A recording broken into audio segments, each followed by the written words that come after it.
A guerra na região de Donetsk não se limita apenas à Europa, suas repercussões ecoam até mesmo nos Estados Unidos. A invasão russa na Ucrânia trouxe à tona um cenário tenso e complexo. Recentemente, o exército ucraniano ensinou duas lições valiosas às forças russas na junção Pokrovsk-Dropilya, um ponto estratégico em Donetsk. Inicialmente, os soldados russos proclamaram a conquista de vastas áreas nessas localidades.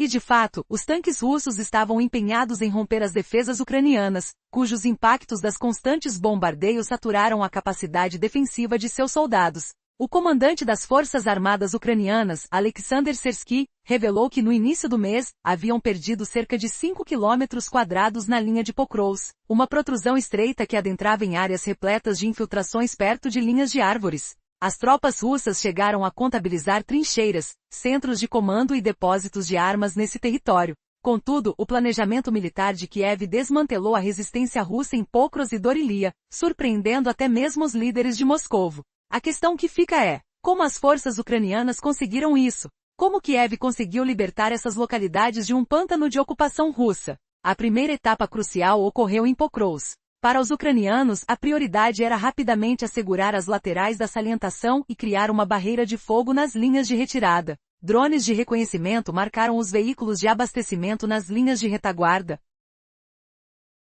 enquanto a artilharia de médio alcance e sistemas de foguetes atacavam intermitentemente essas áreas. A proposta inicial de Kiev era reocupar os territórios sob domínio russo em Pokrovsk. Nos dias seguintes, contra-ataques foram realizados em ondas com sistemas de foguetes HIMARS e UAVs Kamikaze, que desabavam sobre as tropas russas e seus comboios militares como um verdadeiro pesadelo em Pokrovsk. É especialmente notável que cada comboio russo destinado a Pokrovsk, carregando tanques de combate, se tornava alvo das ogivas dos HIMARS. Entre 1 a 3 comboios militares eram atingidos diariamente pelos mísseis ucranianos. Drones também efetivamente bloqueavam a entrada desses comboios em Pokrovsk. Os danos causados ao exército russo em Pokrovsk ultrapassaram a marca de 100 perdas por dia. Após esses intensos ataques, a Ucrânia anunciou a recaptura de mais de 26 km² na região, reposicionando a linha de controle em terrenos mais seguros. Isso representou um aumento estratégico, liberando mais do que o dobro da área anteriormente perdida e tornando-se crucial tanto para a moral quanto para a segurança do suprimento.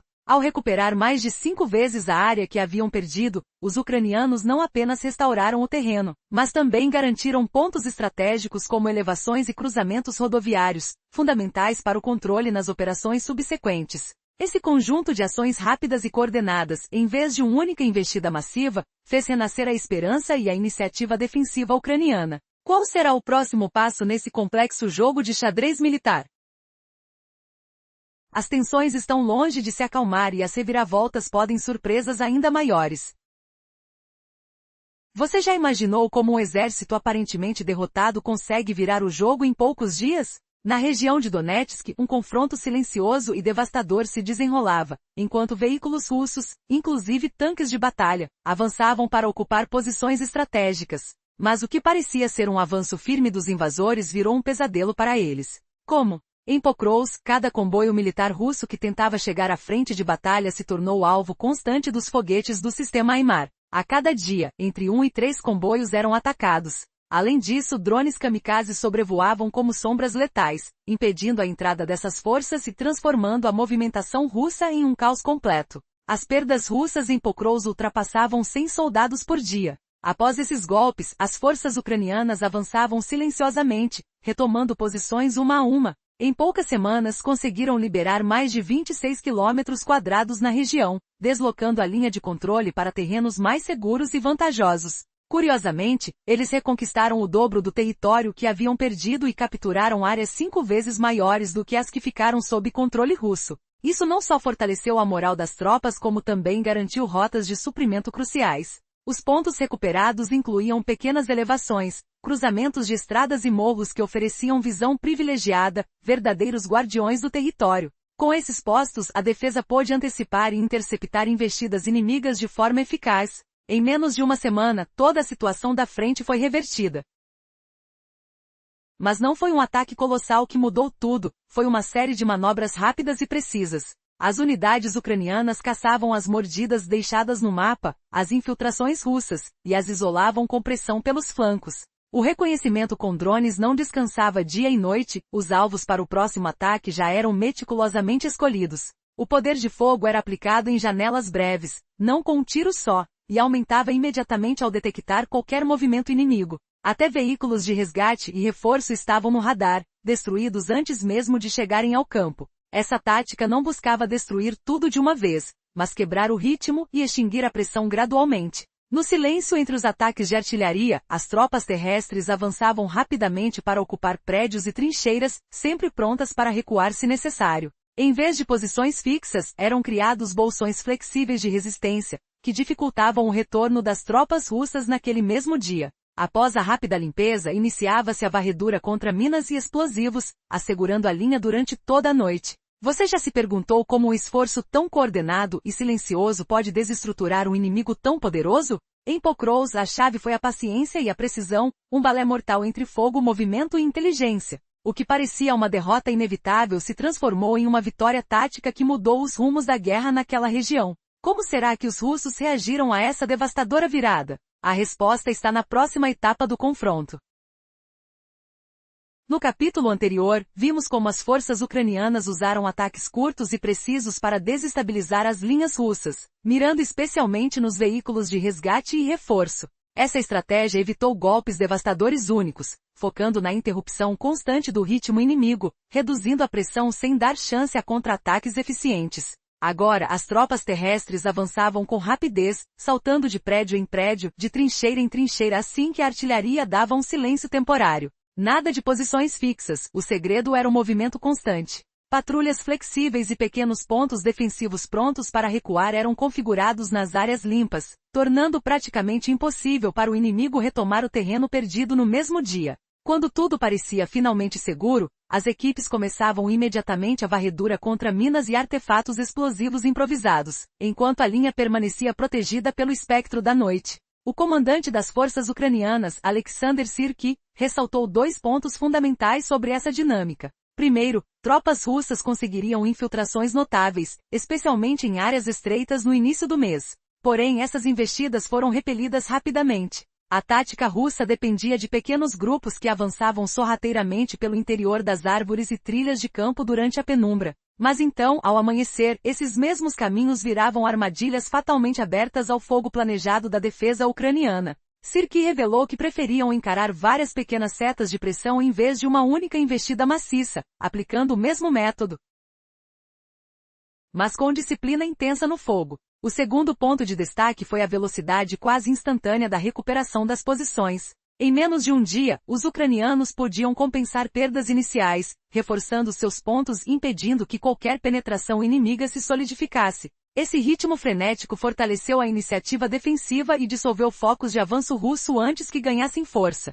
Segundo Syrki, o segredo estava em insistir no ponto certo, mas sem exageros, uma estratégia que funcionou perfeitamente em Pokrovsk, e cujos resultados refletiam claramente no terreno. Enquanto isso, na região de Dorilia, a lição ensinada aos russos foi ainda mais severa. Syrki descreveu que no início de agosto, tropas russas tomaram cerca de 13,5 km² ali, criando um bolsão com importantes entroncamentos de estradas e faixas de árvores entre campos abertos. Mas o que aconteceu a seguir chocou os analistas. Será que Kiev conseguiria reverter essa ocupação sem chance para dúvida? Ou seria esse o começo de uma nova fase terrível para as forças ucranianas? O que se desenrolou em Dorilia mudou o jogo, para sempre. Quem realmente dominaria o terreno e os corações, à medida que a guerra ameaçava desmoronar tudo?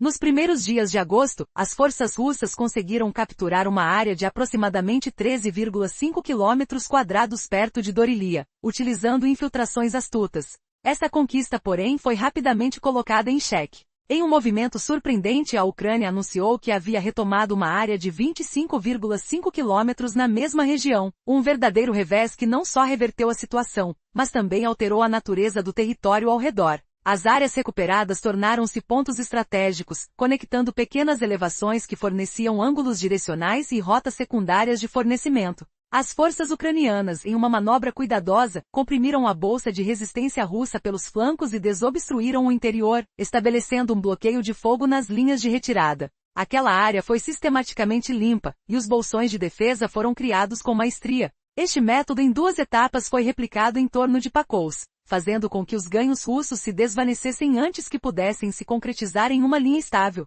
Ao avaliar a situação, ficou claro que a Ucrânia havia libertado mais de 58 quilômetros quadrados em um único mês. O comandante das Forças Armadas Ucranianas, Alexander Sirski, corroborou esses números. Entretanto, não se tratava apenas de lacunas em vastos campos. Muitas pequenas localidades e limiares de terreno foram incluídos nesse total. As áreas recuperadas continham interseções de estradas, pequenos cursos d'água e cristas adequadas para a observação avançada. Essa abordagem seletiva focou não apenas na área ocupada, mas na recuperação de território útil. Com a nova linha de defesa estabelecida, as forças ucranianas puderam operar com melhor visibilidade e ângulos de tiro. Nos dias seguintes, a logística se adaptou rapidamente ao novo cenário, apesar do aumento contínuo dos ataques russos nas duas regiões, que curiosamente, não conseguiram aprofundar a ofensiva. A situação mostrou que a ofensiva se espalhava horizontalmente, mas não conseguia romper as linhas de defesa verticalmente. O mês chegou ao fim, apresentando um saldo positivo para a estratégia ucraniana. Não apenas resistiram, mas transformaram cada oportunidade em pequenas contraofensivas eficazes. Como isso aconteceu? A agilidade e a adaptação tática da Ucrânia foram fundamentais para reverter o jogo em seu favor, mesmo diante de uma pressão constante e crescente. Imagine a determinação e o desespero nas faces de cada soldado, enquanto os ecos das batalhas se entrelaçam na brisa fresca da manhã. O que será que virá a seguir? Antes de seguirmos, vale lembrar o que já vimos. A ofensiva russa se estendia amplamente, mas não avançava para quebrar as linhas ucranianas. A defesa dividia os ataques, tornando cada avanço inimigo uma oportunidade para contra-ataques precisos. E esse método se provou eficaz. Mas, como será que essa resistência resistiu às mais de 350 investidas russas em apenas um mês? Imagine o som constante de motores distantes e o zumbido inquietante dos drones cortando o céu noturno. Em Pakhovsk, as tropas russas não desistiam. Pequenos grupos, reforçados por comboios, tentavam repetidamente criar posições estratégicas, ninhos de metralhadoras, bases de morteiros, e linhas de trincheira precárias na chamada Zona Cinzenta. No entanto, cada esforço para consolidar essas posições era minado quase que imediatamente. Drones ucranianos sobrevoavam incessantemente, suas lentes brilhando na escuridão, capturando cada movimento inimigo com precisão. Antes mesmo do sol nascer, uma chuva de fogo de artilharia e foguetes caía sobre esses bolsões russos, quebrando as tentativas de estabilizar a frente. Quando reforços chegavam para resgatar soldados ou equipamentos, eram surpreendidos por ataques coordenados, e as posições recém-estabelecidas eram abandonadas antes do meio-dia. Esse ciclo constante, avanços russos interrompidos, posições rapidamente desmontadas, tornou impossível para o inimigo transformar a zona instável em território seguro. A persistência da pressão russa, apesar de incessante, não conseguia superar a velocidade e flexibilidade da defesa ucraniana, e cada noite trazia a chance de reorganizar as defesas,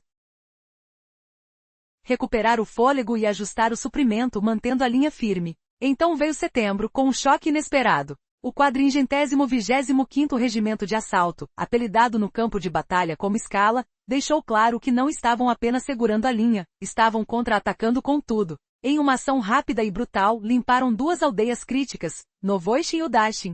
Por dentro das ruas silenciosas, a luta era intensa, curta, mas feroz. Pequenos grupos blindados e equipes de infantaria avançavam coordenados, bloqueando as entradas das vilas. Prédios estratégicos eram marcados e tomados com rapidez surpreendente, sob fogo de artilharia e apoio constante dos drones, que não davam descanso às forças russas ao redor. A limpeza dos pontos dentro das aldeias foi meticulosa, planejada bloco a bloco, jamais por simples ruas, em operações calculadas para minimizar o tempo e maximizar o impacto. Com o cessar-fogo temporal, qualquer reforço vindo das linhas de trás não passava despercebido. Os drones permaneciam atentos, caçando qualquer movimento. O resultado? A missão se consolidou como uma vitória permanente, garantindo segurança às estradas próximas e fortalecendo a defesa na região. Mas com tantos confrontos próximos, qual será o próximo passo dessa luta estratégica? Como os próximos movimentos podem mudar tudo novamente? A guerra em Pakhovsk não mostra sinais de parar, e cada alto e baixo pode decidir o destino de muitos.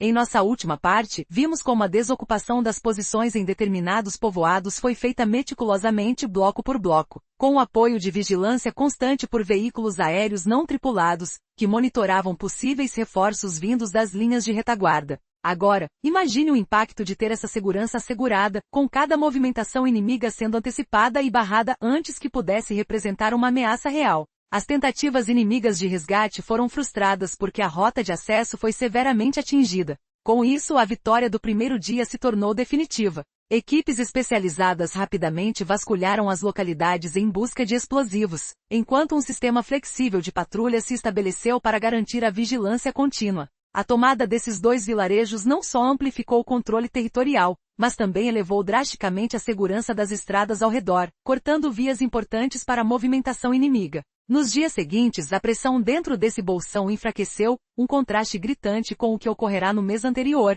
quando a luta se mostrava mais intensa e prolongada. Contudo, a ameaça persistia. O 7º Corpo de Resposta Rápida das Forças Aerotransportadas Ucranianas avaliou com clareza a estratégia russa, expandir as bordas da chamada Zona Cinzenta, em torno de Pakous. Essa ofensiva começava timidamente, com pequenas trincheiras cavadas sob o manto da noite, ninhos de metralhadoras e posições parciais abertas ao longo da linha de terreno. O objetivo era audacioso e direto: criar na noite de hoje a linha de defesa que só será necessária amanhã, acumulando suporte gradualmente e tomando terreno de forma quase invisível. Se não fosse detectada rapidamente, essa tática poderia transformar-se em um avanço permanente em menos de uma semana. Mas os ucranianos não deixaram espaço para surpresas. Com câmeras térmicas e mini-drones incessantes, as posições recém-abertas eram marcadas logo na primeira noite. No dia seguinte, o fogo indireto surgia para neutralizar essas ameaças iniciais, e no terceiro dia equipes de supressão avançavam para eliminar o foco. Essa sequência meticulosa e rápida impedia qualquer tentativa de consolidar a conquista pela força inimiga. Quando a zona cinzenta permanece em terrenos abertos, cada nova investida noturna torna-se ainda mais visível e vulnerável. Esse ciclo de ataque e resposta estava tão calibrado que os pequenos focos de avanço simplesmente não tinham chance de crescer, ficando confinados à mera intenção, sem nunca se transformar em território efetivamente controlado. Nos arredores de Pakous, observou-se também o uso das tropas da infantaria naval russa, empregadas em pontos específicos para romper linhas fortificadas, especialmente em terrenos urbanos misturados com rural. Apesar do impulso inicial dessas unidades, o terreno não lhes deu trégua. Campos minados, enxames de drones controlados por vídeo, e fogo de artilharia meticulosamente planejado fizeram o avanço ruir rapidamente. Passagens por onde veículos blindados poderiam avançar permaneceram restritas, e as equipes de engenharia do exército russo sofreram perdas sérias já nas primeiras tentativas. Agora,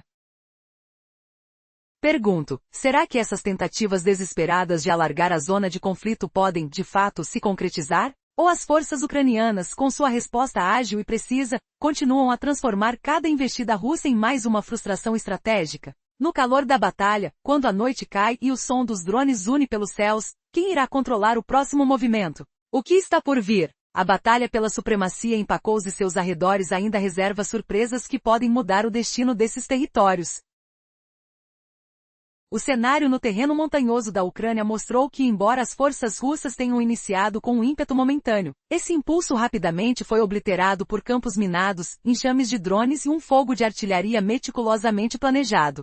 As opções para veículos blindados eram limitadas, e os elementos de engenharia do exército russo sofreram perdas logo nos primeiros momentos. Quando veículos de recuperação se tornaram alvos, a segunda onda de ataques se dispersou sem avançar. Esse cenário inviabilizou a abordagem de avanço em uma única onda. Os ataques foram fracionados em partes menores, o que favoreceu a defesa do exército ucraniano. Pequenos grupos russos foram retidos em bolsões, sem conseguir consolidar ganhos territoriais. Essa situação exigiu uma estratégia de diluição do impacto sem aprofundá-lo. Entretanto, a pressão generalizada diluía o poder de fogo, criando oportunidades para contra-ataques.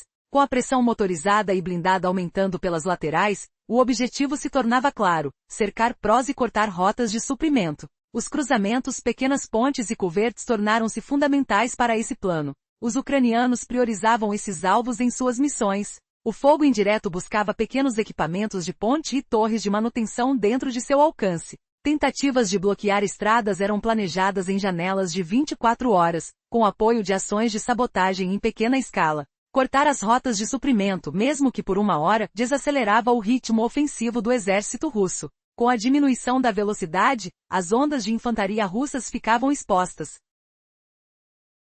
aumentando o risco de retiradas. Essa interrupção no ritmo gerava espaço para contra-ataques da defesa. Assim, enquanto a intenção de fechar as flancos existia no papel, na prática falhava em superar os gargalos. Os pontos críticos da linha eram mantidos dia após dia. Contudo, não se pode afirmar que os russos abandonaram completamente a região. A concentração de pessoal e equipamentos na região de Donetsk indicava que o plano definitivo de avançar em direção ao Triângulo Pakol-Slovansk ainda estava em curso. Movimentos ferroviários e rodoviários, transferências de veículos pesados e o realocamento de baterias de artilharia sustentavam essa impressão. No entanto, os principais elementos do plano não conseguiam ganhar impulso simultaneamente no terreno. Como será que essa luta insana irá se desdobrar? O que mais está por vir nessa batalha ininterrupta? Prepare-se, pois a próxima reviravolta pode ser ainda mais surpreendente. Afinal, a guerra nunca segue um único caminho. Na região de Donetsk, o exército ucraniano deu duas lições valiosas às tropas russas. A batalha concentrava-se na interseção de Pokros e Dropilia. Inicialmente, as forças russas proclamaram ter ocupado extensas áreas nessas localidades, conforme suas tentativas de romper as defesas ucranianas. Porém, a realidade era bem diferente. Os bombardeios russos enfraqueceram consideravelmente a capacidade defensiva da Ucrânia, resultando na perda de um território de 5 km². O comandante das Forças Armadas Ucranianas, Alexander Sersky, confirmou que haviam perdido essa área no início do mês, mas o plano militar de Kiev provou ser devastador para o exército russo. A resistência ucraniana em Pokros e Dorilia se transformou em um retrocesso inesperado para os invasores, que começaram a estabelecer trincheiras e centros de comando. Então, como os ucranianos conseguiram reverter a situação e retomar as áreas ocupadas? Em Pokros, o foco era rapidamente suprimir as flancos da saliência e tomar o controle das linhas de retirada. Veículos não tripulados ucranianos localizavam os transportes de suprimentos, que eram atingidos por sistemas de artilharia de médio alcance. Em questão de dias, os contra-ataques foram realizados em ondas, com os sistemas de foguetes e drones causando pânico nas tropas russas. Cada comboio que se aproximava de Pokros se tornava um alvo fácil, resultando em mais de 100 baixas diárias para os russos. Com isso, os ucranianos conseguiram recuperar mais de 26 km² em Pokros, um feito que superou as expectativas. As áreas retidas incluíam elevações e estradas estratégicas, permitindo que a defesa se preparasse melhor para novos ataques. O que começou como uma grande ameaça para a Ucrânia foi transformado em uma sequência de manobras rápidas que desestabilizaram os russos em menos de uma semana. Entretanto, em Dorilia, o cenário era mais severo. Apesar das perdas iniciais, as forças ucranianas recuperaram 25,5 km nessa área, um território crucial devido às suas condições geográficas que favoreciam o controle estratégico. A estratégia adotada era similar à de Pokros: cercar, neutralizar e estabelecer pontos de defesa. Com isso, os ucranianos não apenas garantiram a área, mas também criaram um espaço seguro para futuras operações. Ao final do mês, a Ucrânia anunciou a liberação de mais de 58 km². Provando que as pequenas vitórias acumuladas podem mudar a maré de uma guerra. De acordo com Sersky, esta série de conquistas não era apenas sobre espaço, mas também sobre a restauração da moral e a efetividade do fornecimento.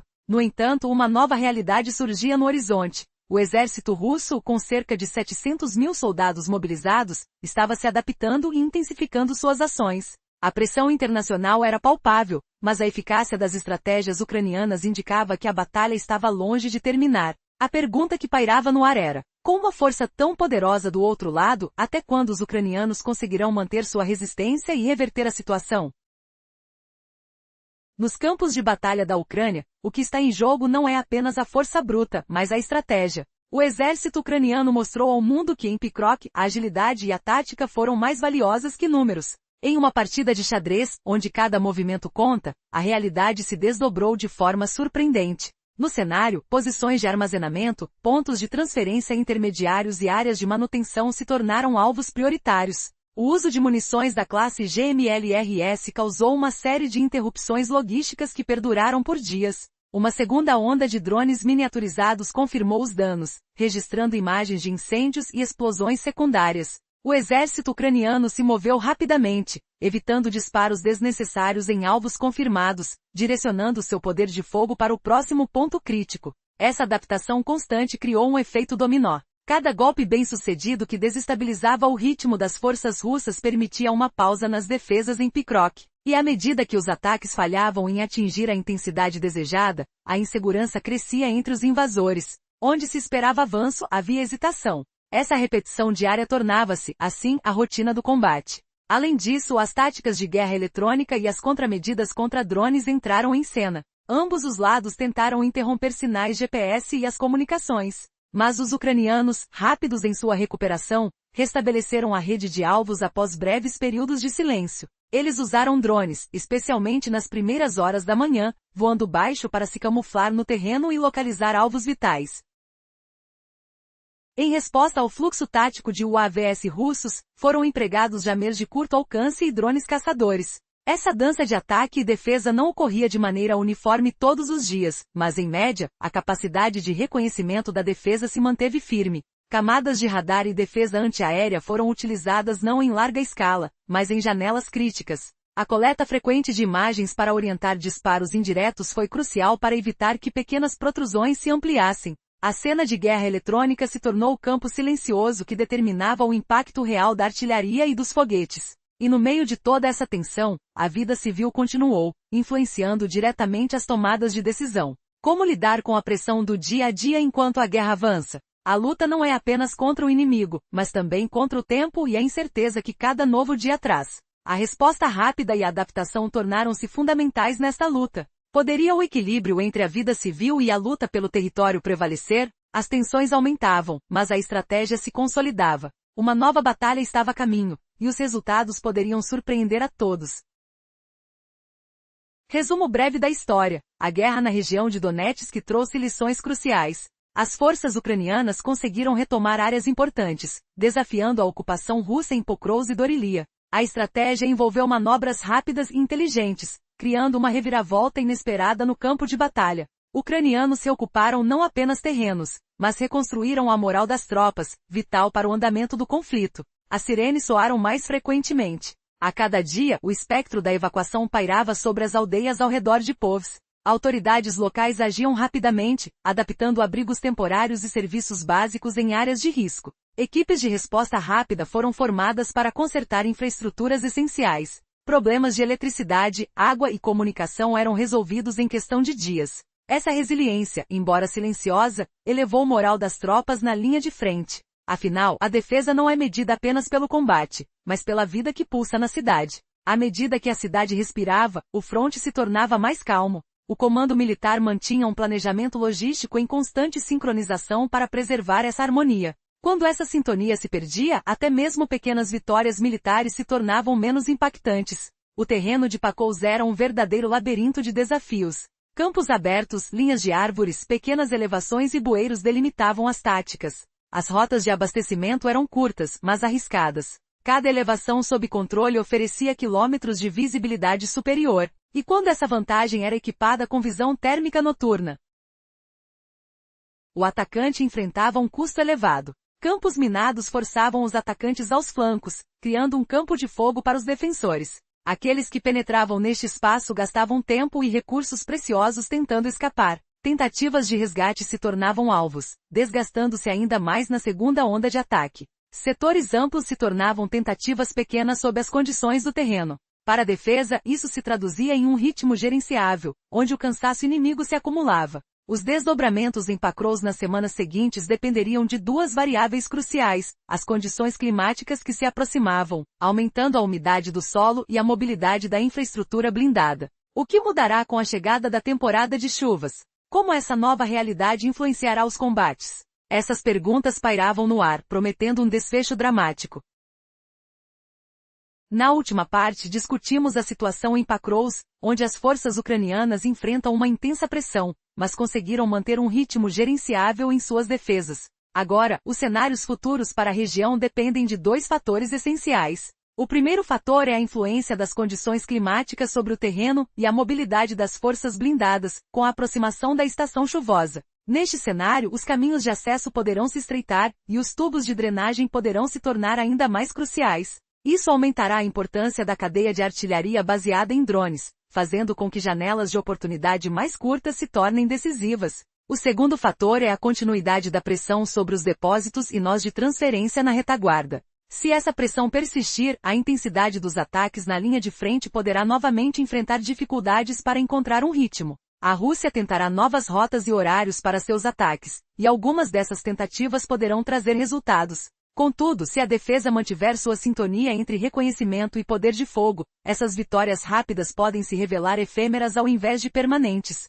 Se as oportunidades de avanço forem interrompidas antes de se consolidarem, a linha defensiva pode ser estabilizada, mantendo a situação sob controle. Neste contexto, Pakrovsk se tornará um símbolo de janela se fechando, ao invés de uma porta se abrindo. Os resultados obtidos em campo são claros e sustentados por dados. No último mês, a libertação de 58 km² em Pakrovsk e Dorilia não foram exceções, mas sim a norma. As tentativas da Rússia de flanquear, cortar suprimentos e a utilização de frentes estreitas por tropas de infantaria marinha têm encontrado resistência eficaz devido ao terreno e às defesas estabelecidas. Assim, enquanto as condições não mudarem, a história de Pakrovsk será marcada não por um único ataque significativo, mas pela soma de pequenas e rápidas contraofensivas. O que será que acontecerá quando a pressão for intensificada? E se as forças ucranianas conseguirem reverter a maré em uma área considerada perdida? Não perca os próximos eventos, pois a batalha por Pakrovsk promete reviravoltas inesperadas.